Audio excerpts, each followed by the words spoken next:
ఇవాళ రేపు తెలియక చాలామంది చేస్తున్న ఉపవాసములు కావు. అది కృతక దరిద్రమును అనుభవించుట. అలా చెయ్యకూడదు ఉపవాసం. అలా చేస్తే కలిసి రాదు.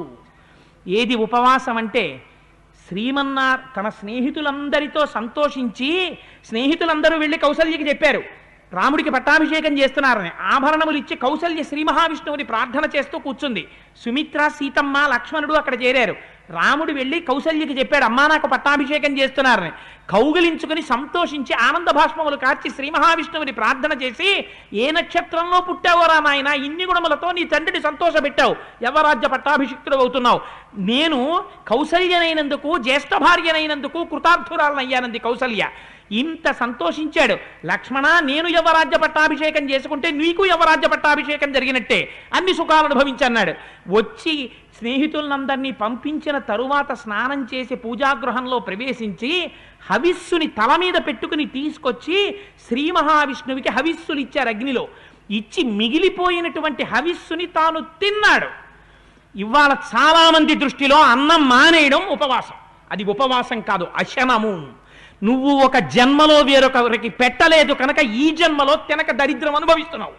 కడుపు నిండా తినేస్తే కన్ను పడిపోతుంది కాబట్టి కన్ను పడిపోనంత సాత్వికమైన పదార్థం శరీరం నిలబడడానికి కావలసినంత ఈశ్వరానుగ్రహంగా తిని ఆ ఓపికతో శరీరం అద్యంకులకి ఇది ధర్మ సాధనం కాబట్టి భగవదారాధనం చెయ్యడం ఉపవాసము.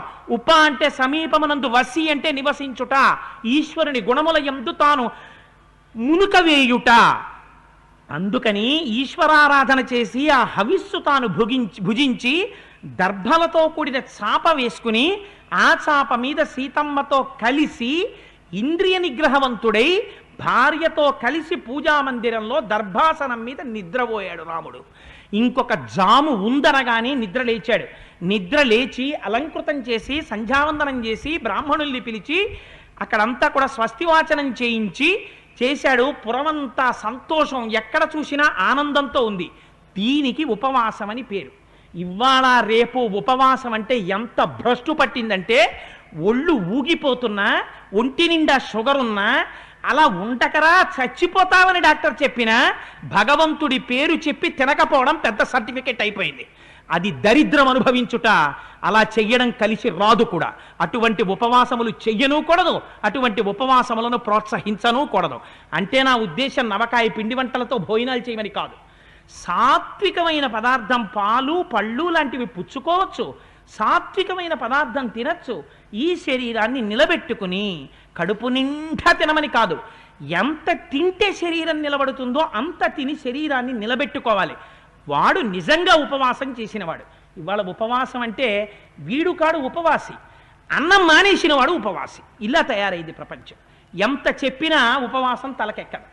ఇలాంటి భ్రష్టమైనటువంటి ఆచారాలు దేశంలో వ్యాప్తమైపోతున్నాయి. రామాయణం చూపించింది ఉపవాసం చేయడం ఎలాగో కూడా.